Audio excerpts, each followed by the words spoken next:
Conversations on the Rocks, the podcast where the drink is strong and the stories are stronger. I'm your host, Kristen Dokas, and this isn't your average chat fest. Here, real people spill the tea alongside their favorite drinks, from the hilarious to the heart-wrenching. Each episode, a wild card. You'll laugh, you may cry, but you'll definitely learn something new. So grab whatever wets your whistle and buckle up. It's time to dive into the raw, the real, and the ridiculously human. Let's get this chat party started. Hey everybody, it's Kristen Dokas, and you are listening to Conversations on the Rocks, the show that is as random as me. And right now, be glad that you're not me, because the voice in my head is me, because there's something weird going on with my microphone. Luckily, you're not hearing two of me, because no one needs that ish. I am super, super excited to welcome my good friend Geralyn Kelly. And you know how they say that dogs are humans' best friends? I'm not going to say man's best friends, because they're everybody's best friend. True. Geralyn Kelly is dog's best friend. And she has a fantastic business here locally called Elite Canine. And two of my pups are proud graduates. Can't say they might be able to go into the alumni class, but if I'm doing the stuff, they do listen. Like loose leash works much better when Kristen's doing it than when Steve's doing it, because Baxton knows that we don't pull because Mom will stand there. Mm-hmm. So what Geralyn is very well known for is what is known as positive reinforcement and force-free training. So instead of me echoing myself through this, Geralyn, why don't you tell everybody exactly what that is and how it differs from other forms of training for our fur babies? Sure. So I have always been a positive reinforcement force-free trainer since day one, going into my 23rd year as a dog trainer. And I've never thought about ever using anything other than this method. So I trained using a clicker. When I first started out, the clicker was not part of training, but we used what's called a marker, and that's what your clicker ends up being. And it basically tells your dog, yes, I asked you to do something, and that's exactly what I wanted you to do. So I'm going to give you a click, or you can use a verbal. A lot of times in class, you'll hear me click and then go, yes, because I'm so conditioned from the beginning stages of my training to say yes. So then it's followed by, you are such a good dog, and a reward. So it's basically reward-based training with no aversive methods whatsoever. I show them what I want them to do as opposed to force them into what I want them to do. So you have your force-free trainers, and then you have what's referred to now as a balanced trainer, which is just in my, and I'm, you know me, Kristen, I am brutally honest. It's just, and that's why we love you. Yeah, I mean, it's just a fancy word for, and the trainers usually say, I do what I think the dog needs. And that is shock collars, which they are now referred to as e-collars, trying to, hide the fact that, yes. Make it bougie. Right, that it's a shock collar. Choke chains, which do nothing but that, choke, and your fancy prong collars. And so this is more of like a fear and intimidation form of training. And it suppresses a behavior. So, always people say to me, when I use my prong collar, my dog walks great. Okay, but what happens when you don't use your prong collar? So suppressing a behavior and teaching a behavior are two completely different things. You're not fixing the bad behavior. You're teaching the dog to avoid this aversive method, whether it be a shock, a pinch on their neck, or the fact that they can't breathe, as opposed to saying, I'm going to take the time and teach you how to do it properly. And I'm going to interject something real quick, something I didn't say. One of the best parts about Geralyn's company is her logo, or her motto is training for both sides of the leash. Yes. Because humans need to be trained. And it's me basically training the humans. And the level of patience that people have is honestly nowhere close to the patience that I have. And I know it's frustrating to have a puppy. I totally get that. But when I look at a dog, whether it's my own dog or it's a puppy in my class or it's a 10-year-old rescue that somebody's brought to me, I could never look at that little face and even consider pressing a button that's going to shock them. Right. I don't raise my voice at my dogs. I don't yell at them. I have never smacked one or spanked one or, whatever you want to label it as. If Colt is not doing something that I want him to do, it's because I didn't teach him. If your child does something bad, you're not going to shock them. So it's, well, maybe some people, but I mean, so it's kind of the same thing. And it's very rare that people ask me, why do you choose this method? And this is what I always say. This is my little story. So for everybody who wonders why I don't use shock collars, this is a perfect story for it. So you've just started a brand new job. It's Monday morning, 9 a.m. You're rip-roaring and ready to go. You're so excited about your new job. And your boss comes in and he says, oh, welcome to the company. Here's your first project. I want this on my desk by Friday. And along with that paperwork is every step to doing that project. Every single step. Mr. Bill. Okay, there you go, buddy. Oh, he just brought me as Mr. Bill. And every step is right there. So all week long, you're so excited. You can't wait to show your boss this project because you know you're doing it great. Friday comes, you walk into his office, you put the project down. It's perfect. And he says, this is fantastic. Good job. I'm going to give you a raise. That's your reward for doing such a good job. And then next Monday comes and you're excited again. Oh my God, I got a raise last time. And here comes that same boss, but he's not happy anymore. And he just throws the project down on the desk and says, do it. But it's a different project and you've got no instructions on how to do it. Friday comes, you've been struggling all week. You bring him the report, you're terrified. And he looks at the report and bam, he shocks you in the face. How? You don't even know how to do the report. But instead, he throws a shock collar in your face. Right? So, right. You're a human. You didn't know how to do this. Imagine a dog who doesn't even speak English, not knowing what sit is or loose leash walking or that they have to come to you when you call them. So was that a little dramatic? It was. But pressing a button and shocking your own dog is beyond inhumane. Yeah, but humans need to have that parallel, right? They just go, well, this is the fastest way. It's just a dog. Right. Which instant gratification. Pisses me off. Mm-hmm. It's like, if it's just a dog, then why'd you get it? Right. And it takes time. Right. And it's instant gratification. That's what people are looking for. That's where those shock collars and those prong collars come in. When you bring a dog into your home, and I don't care where that dog came from. You rescued it. You found it on the side of the road. You got it from a breeder. I don't care where it came from. When you brought that dog into your home, you made a promise to that dog that I'm going to keep you happy and healthy. That's what training is part of. So you have a dog that goes to the bathroom in the house all the time. You're going to throw it outside. You have a dog that eats your furniture. You're going to get rid of it. You have a dog that jumps and knocks your friends over. You're going to crate it all the time. That's not the dog's fault. So for me, when I look at a dog, that's what I see. I see a creature that, number one, doesn't speak our language, and number two, needs direction. Plain and simple. I need to communicate to this dog what I want from them, what I want them to do, as opposed to constantly saying, don't do that. Cut that out. No. Bad dog. Stop doing this. Okay, well, they're looking to you to say, okay, well, what am I supposed to be doing? And that's where I come in.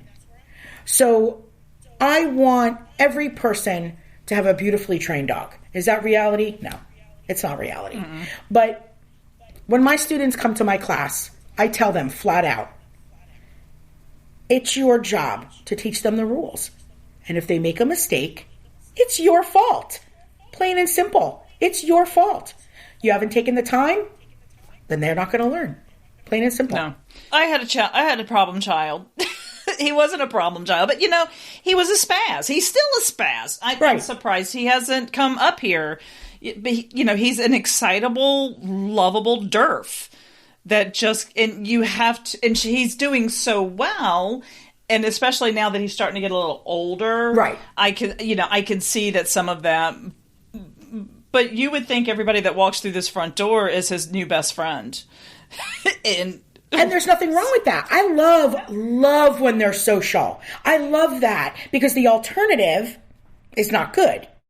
Absolutely, but it's the control.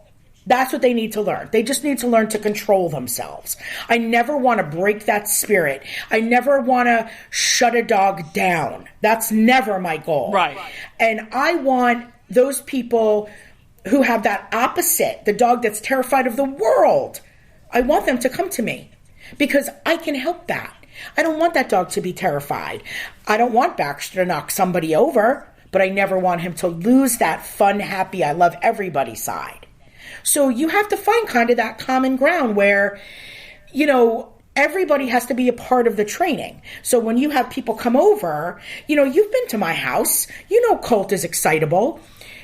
Mm-hmm. Is he supposed to be on the couch without being invited up? No, he's not. But when I have a party, you see him. He's all over the couch because nobody's shoving him off. And I'm in the living room in the kitchen making shots for everybody. So, right. he will take advantage of it as well behaved as he is. But absolutely. Am I going to get mad and kick him? Am I going to get mad and throw him in the backyard? No. I mean, he's so adorable. Want to come up here and say hi to Kristen? Come on. And if you aren't watching this, you need to go to the YouTube because you would get to see a dog right now. You get to see Colt. Here he is. And Mr. Bill. And he's got his Mr. Bill. Hold on. Let me take a picture of this. Hold on. I lost my screen. There we go. Oh, there you go. Hold on. 5, 4. Colt! Come on, Colt! Oh, he turned at the last second. Did you get it? See. I don't know. Did we? I can send you a picture of him.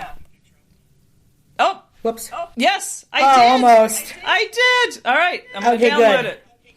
Okay, cool. So if you're lucky enough, I'll include it. I have a difficult breed. Samoyeds are not easy to train. They're extremely destructive. They're loud. They're stubborn. But I really lucked out with Colt. He's a great dog. Where those of you who know me know Nanook, he was an awful puppy. Awful. I miss him every day. But he was awful. I know. But they are the most wonderful creatures. I mean, when you think about all of the things that they do in the world for humans without asking for anything in return, nothing in return. So when I'm training one of them and they've done something good, I'm going to give them a reward. I'm going to give them that cookie. Am I a cookie pusher? Some people call me a cookie pusher, and that's okay. Because you know what? At some point, there's no more cookies. There's no more cookies. You're doing it because they do it because you took the time and you trained them to do it. Right. But if you went to work all week and didn't get a paycheck, you're going to go back to work. No. So when they're young, a little incentive is not a big deal. So question, is there ever a point where they're too old to train? No. Never. So the whole you can't teach an old dog new tricks is a complete myth, everybody. Yes. So I have had 11-year-olds in class. I had Madison who, God, I loved her. She was so cute and little. She's gone now. But she came to me. She was a little Maltipoo. She came to me at 11. I trained her, and she was on the therapy team for 4 years before she retired and passed away. So they're never too old. And remember that I get a lot of rescues. So I do get older dogs, and sometimes they're awesome, but most of the time they have baggage. So, I was going to say, yeah. Yeah, so, and that's okay. I mean, I am an obedience trainer. I don't do behavioral training. I have my friend Jennifer. I send everybody to her. But I mean, like, if I have a dog that people say, they're a bad barker, that's okay. I have things to make them quiet. We know that, or they know all of this stuff, but they can't walk on a leash. Okay, well then you don't have to do my beginner class. I'm not going to make you do the beginner class. You move up a level. So sometimes they do have some training. And of course, if they're at Forsyth, those kennel techs, train them while they're there. So, sometimes even like the alumni that I get in class, they already know how to sit. They already know how to lay down. So, they do get some training. And then I have like Farrah. Oh my God, Farrah, I want to squeeze her till she pops. She already knew everything. She was a rescue, but she knew everything already. So, and then sometimes I get dogs that I had as puppies that have been surrendered and rehomed. And they come back to me, I'm like, I already know you. And they already know everything. So, they're so smart, and it really irks me when people are like, ugh, my dog's so dumb. No, they're not dumb. You just haven't taken the time out to train them. Do some learn faster than others? Of course they do. But that doesn't mean they all can't learn. People need to be patient with them. They're dogs, and again, you bring them in your home, you have to be patient with them. They don't know the rules. They don't know, oh, my dog went to the bathroom on the floor because he was mad. No, your dog went to the bathroom on the floor because you didn't take him out. Or my dog ate my remote control because he was mad I went on a day trip and didn't take him with me. No, he ate that controller because you left it on the table and your dog wasn't crated, and they eat things in your home. So out of curiosity, why we'll use the remote control? I'm knocking on wood right now. I have never, ever had that happen. Do you think it's something other than you left it out, right? Because I leave those things out and my dogs don't even pay attention to it. It's just the dog. I have a switch with the remote, with the controller, and my remote control for the TV right next to it. And it's always been there.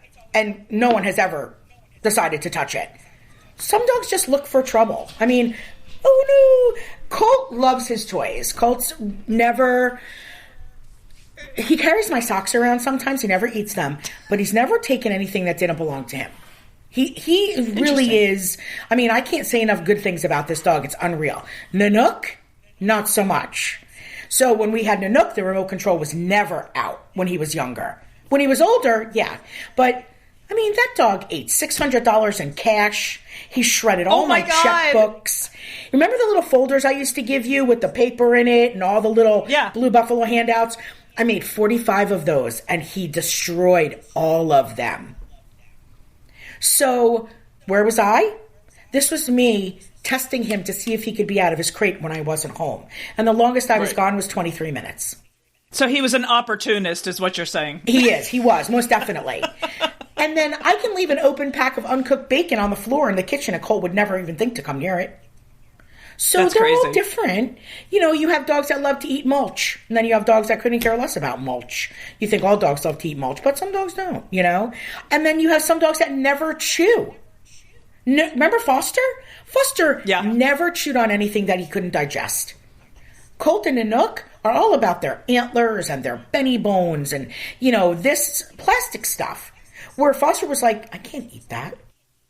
Yeah, Josie's not a big fan of anything. Yeah. So, we'll buy toys, one for her and one for Baxton, and we go, ha, ha, ha, that'll be Josie's for 30 seconds. Because as soon as Baxton turns around or Josie turns her back, Baxton has it, but he's my chewer.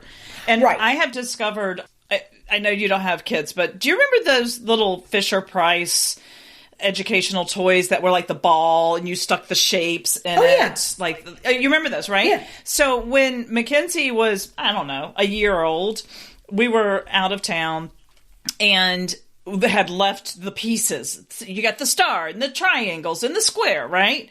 And the worst pain in my entire life, even beyond childbirth, was walking into the room and planting on that. I have recently discovered the 50-year-old version of that. Mm-hmm. Are those damn horns. Yeah. Oh, yeah. The Nyla bones, the Benny bones, they all hurt. They're like Legos for dogs. Mm-hmm. Oh, yeah. That's why every night all of Colt's toys get put away. Because I'm not going to step on them in the middle of the night if I have to come out to the living room. Come here, come here. Come here. And you can always tell, I can always tell when Baxton's been in there and he's left one, because then all of a sudden there's a string of profanities coming out of my mouth. Here he is. Again, if you're not watching, you're missing out. Look on at that the big face. white Don't you want to furball. squeeze it? Oh my God, he's so cute. He's such a cutie. So have you ever had a student that you absolutely could not pass, was a 100% fail? You don't have to tell their name. So I don't have a human dog student.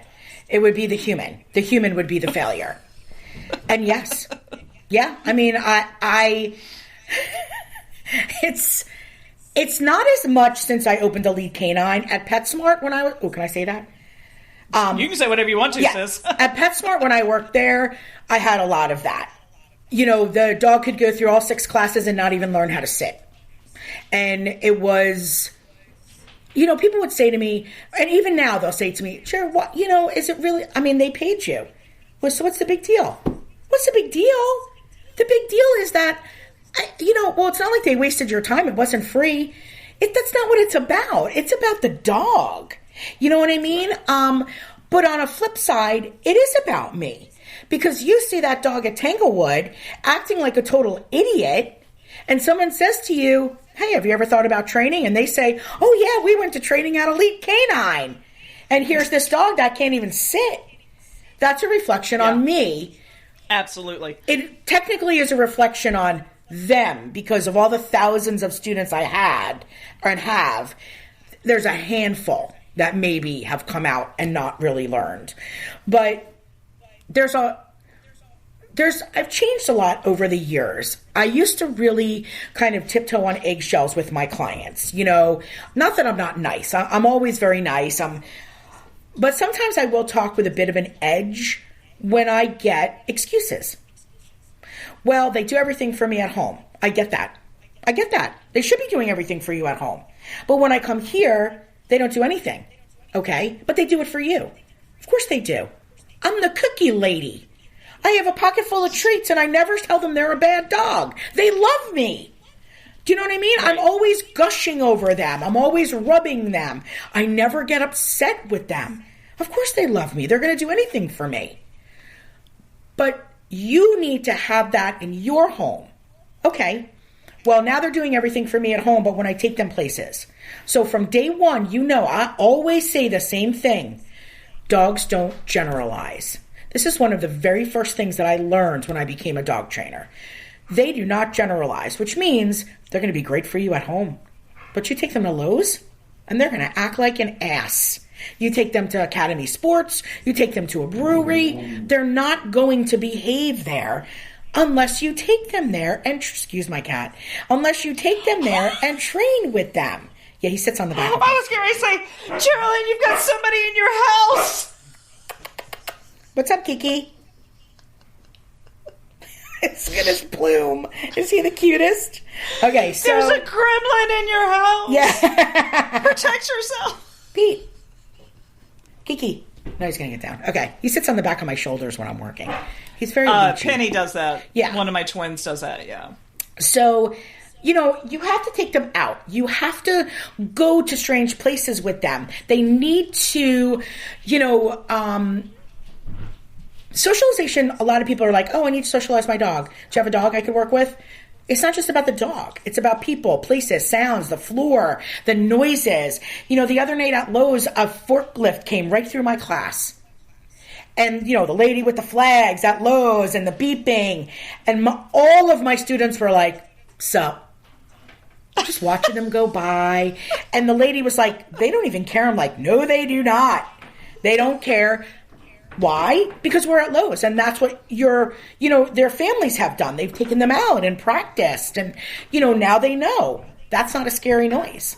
Or the grate downtown that I have to walk across is not a scary thing on the ground. Or the creaking of the Mass General Store's floor is not something I need to be afraid of. So it's all, to have a fully well-rounded dog, you do have to take them out. You have to take them out of the house. And I do get, which always annoys me, the vets that will tell them they have to be fully inoculated before they should go to class. And by that time, they're 4.5 months old. And you've missed a huge window of socialization there. And I understand the concern, don't get me wrong. But I'm not going to put anybody's dog in danger. I want them to start at 10 weeks. I want them to start right fresh. Look at all these puppies. Look at all these dogs that are going to love you and these people who are going to want to touch you. And look at this new place. At 4.5 months old, that window may have closed already. And now you've got a dog that's afraid. Or a dog that's never met another dog. And if they're a big enough breed, they don't come into puppy class. So they don't get that socialization. So it really does start right from, puppyhood and up. And when you don't get them as a puppy, you start them with those noises, with those different places and the sights and the sounds and the new people. But you have to do it where your dog's having fun. They have to be having fun. So to answer your original question, my training methods are fun. They're fun. Yeah. We have a great time. Everybody's happy. They're excited to come back to class, including the humans. And I try to make it someplace where you want to be, as opposed to, I have dog training tonight. The instructor's so boring and this, the class sucks. Oh no, I'm a laugh a minute. I have so many jokes, it's not even funny. So I want you to want to come back, and I want your dogs to enjoy themselves just like they do at home. So, and they do. At least mine did. Yeah.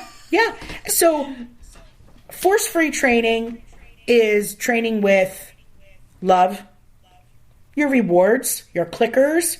Balanced training is training with aversive methods like fear and intimidation. It's the best way to describe it.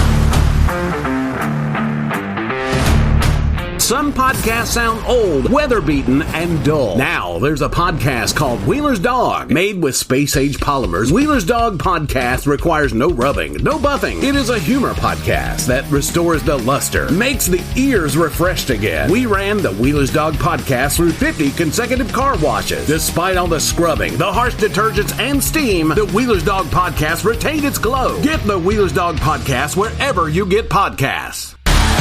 Is there any difference, and I know there is, but I want to hear your professional opinion on it. Speaking of training, the way you train and the way professional dogs are trained. So our little canine officers, Okay. I mean, luckily I never went through with getting a German Shepherd, as much as I think they're cool. Yet. I don't have the discipline to do the training. And like you told me, the thing that you told me that really set me back was they need a job. They do. Any herding and dog I see needs that. a job. Yeah. Any and shepherd. I see that. And like chasing the cats ain't a job.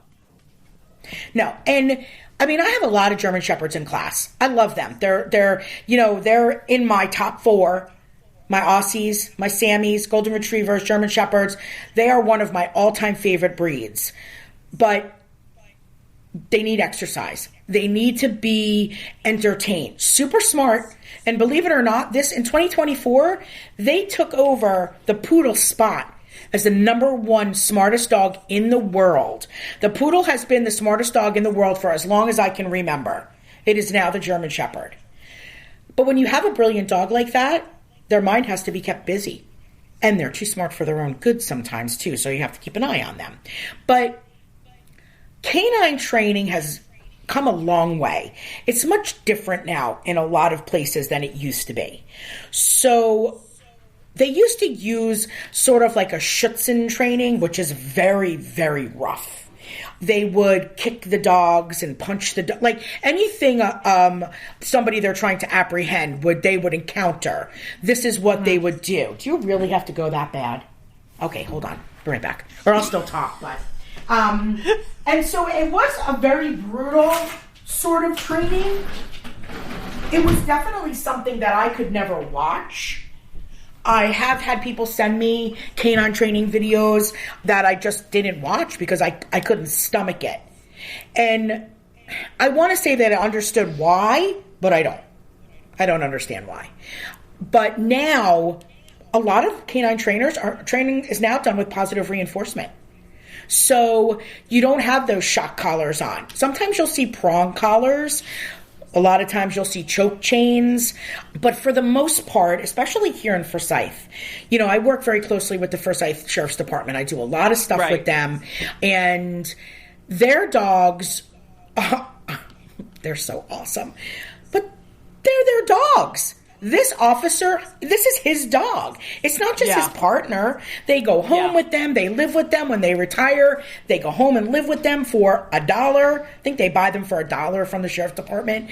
So the training might not be super positive reinforcement, but it's way more than it used to be in the past. Schützen training is still around. It's just not as popular as it used to be because now 17 countries have banned prong and shock collars. Nice. So they can't use those methods anymore, or, or they go to jail. But yeah, I mean, I've met all the canines over at the sheriff's department, and they're all sweet. They love kids. You've got the SRO over at West, who is a lab. So they're not all German Shepherds anymore. And then you have Bane, who's huge. I mean, he's one of the biggest German Shepherds I have ever met, and he'll lick the skin off your face. But if they're called out, I wouldn't want to meet them in a dark alley. Absolutely not.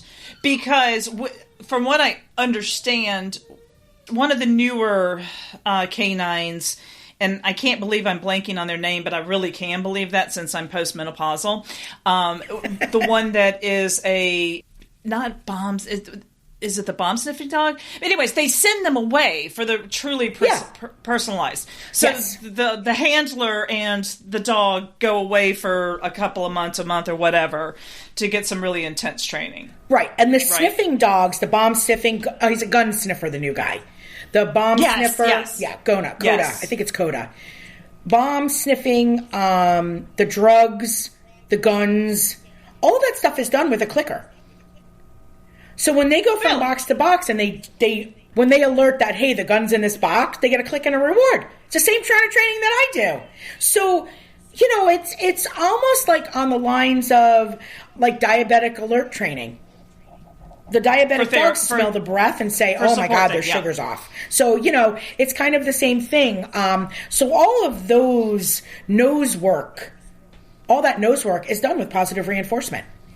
So, the world is changing slowly, but again, we do have, people that want to send their dogs away to get trained, and, they don't know what's happening when they're gone. Not that every board and train is bad, but, there's that woman in Raleigh who killed those dogs. Well, and for me, it's just your whole premise, I think, is the right premise, which is if you send your dog off for 2 weeks, and I have had friends that have done that, and I go, but what about you? And sometimes the dog comes back and is completely shut down. People have, they do say to me, please take my dog home. No, it'll be okay. You'll be able to do it. I already trained my own dogs. I'm not bringing yours home too. But, the board and trains, I've never been a fan for that exact reason. And because there's so many, and again, I have no problem with any of the board and trains in our area. Don't get me wrong. But there are so many horror stories out there. Again, the most recent one in Raleigh, the woman had 5 dogs in the shed and 4 of them died because the air conditioning shut off. So, was that a freak accident? No, that air conditioning was a piece of trash. And those dogs shouldn't have been in a shed in crates that were 2 times too small for them. So there was another one in Florida. The same thing happened. But this was a very reputable place. And they lost power and their backup didn't kick in for whatever reason. And a whole bunch of dogs died from the heat. So I'm just not, I don't know. Just like I wouldn't board my dog somewhere where somebody wasn't there overnight. It's just personal. Oh, absolutely. Yeah. Absolutely. But I have started a new program because I have watched a lot of my students with the walking really just lose their minds when, I'm sorry, I'm just watching out the door for him, lose their minds when it comes to trying to teach their dogs how to walk. And a lot of them are those high energy, working dogs, Yes. And it's almost like the light bulb has not gone off yet. What's going on? And so I recently had a student who I showed up at Lowe's, and my class was standing outside, and I was like, what's going on? And I saw one of my students making a beeline for her car. And I was like, what's going on? And they're like, we don't know. She was just really screaming at him inside the store. So I was like, well, that's not like her. So I went to her car. She was crying. And I'm like, are you okay? She's like, I had the worst day, and I cannot deal with him. Because her dog, very super crazy high energy, only 9 months old, just loves other dogs, loves people, and was like ripping her arm out of her socket. And when you lose your patience like that, that's not helping the dog at all. And so I sent her home, and I said, we're going to switch to privates. I'm going to meet you here, whichever day it was. It was like a month and a half ago. So I met her at Lowe's, and I had her sit in the outdoor furniture, right in front of the store, when you first walk in, and I took him for 30 minutes and walked him around the store. My patience never thins when it comes to a dog I'm training. It just doesn't. Because I know that I'm teaching him. He's learning, just taking him a little bit, you know? Never learned algebra or geometry or any of that because it would have taken me too long because I don't have that brain for math. So I know he's excited. By the time we were done with that half an hour, was he walking perfect? No. Was he walking better? Yes. Did he lower his feet instead of jumping on people? Yes. By the third session, she brought him back to the beginner 2 class, and he walked like a champ through Lowe's.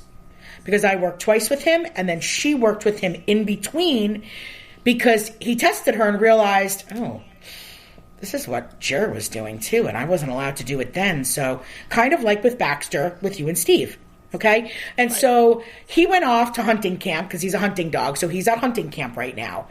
And I thought to myself, she was really upset.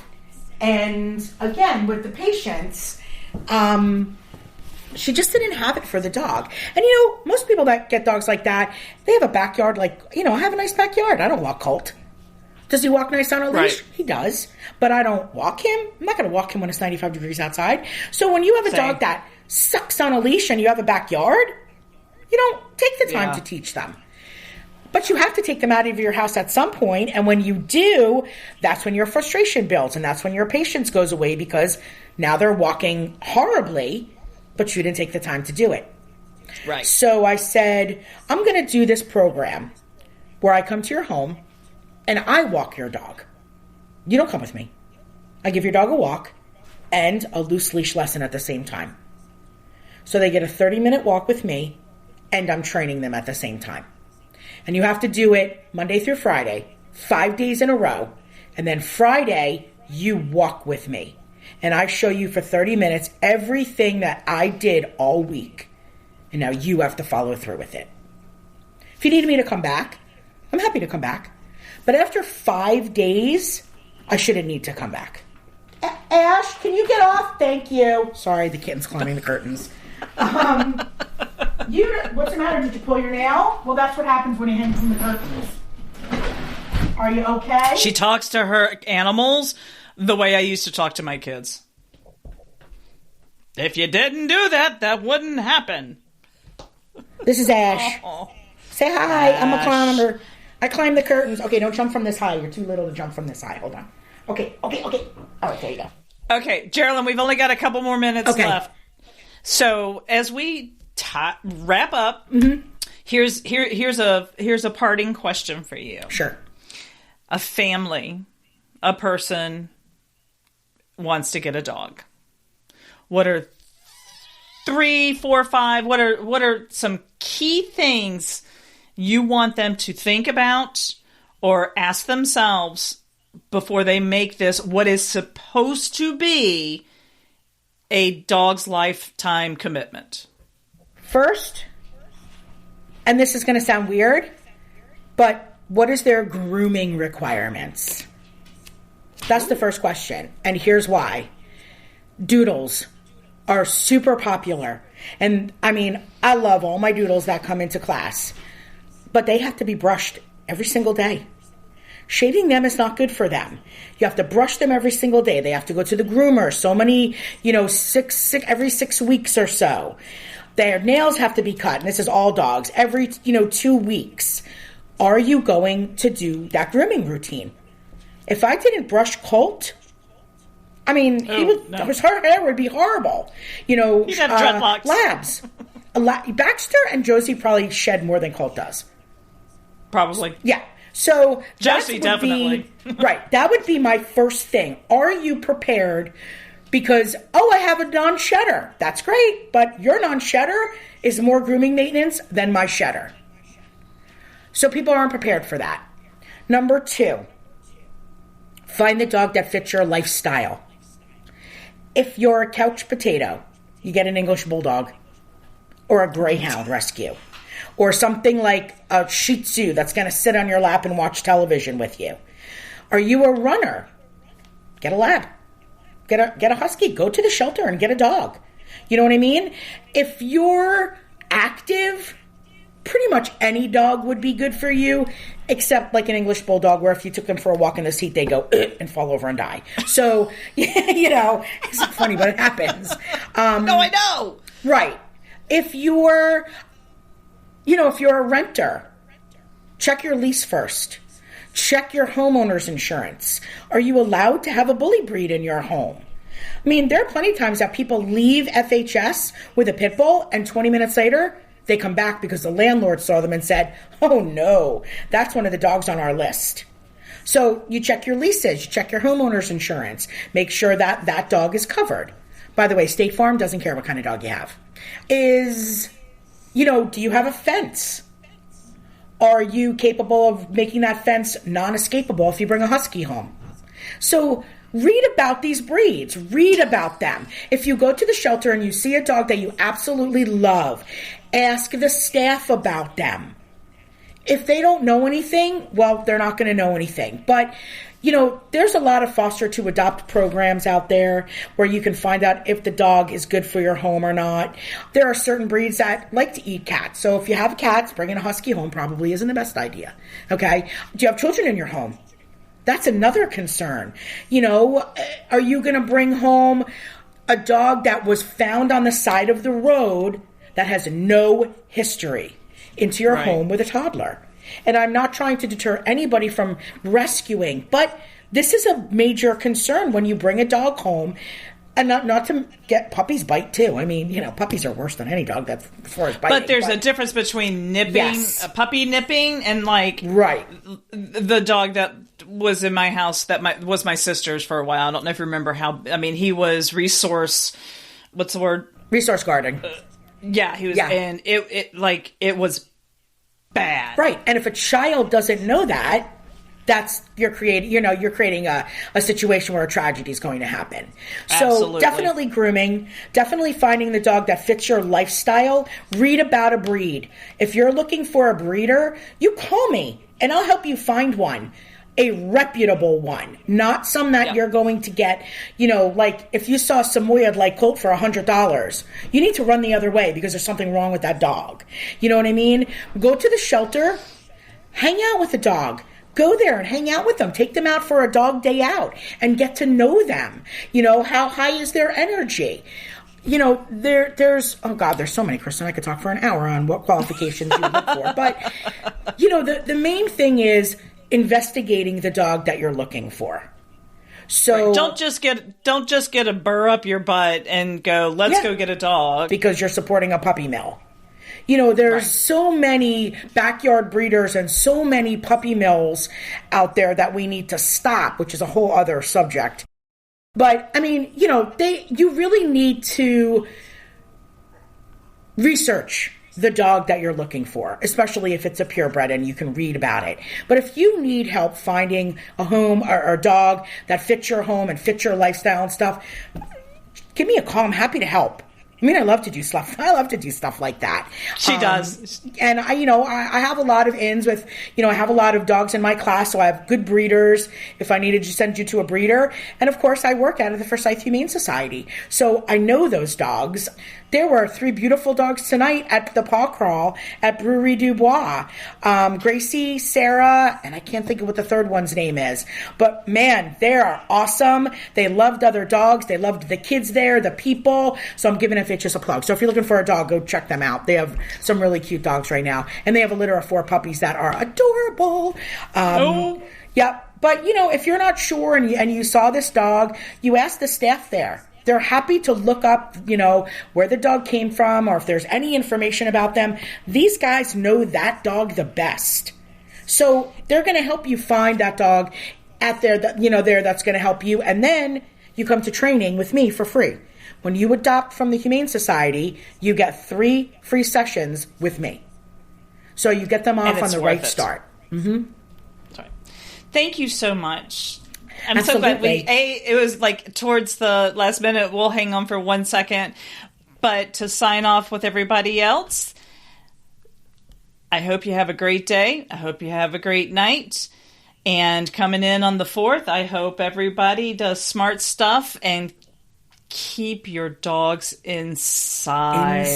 Yes, please. For the 4th of July. So till the next time, everybody, thanks for listening. Thanks, Geralyn. And absolutely. We'll see you later.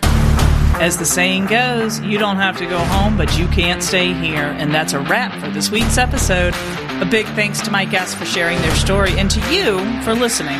Don't forget to share the show with your friends and spread the words. And if you'd like to be a guest on the show, the link is in the show notes. Till next time, cheers.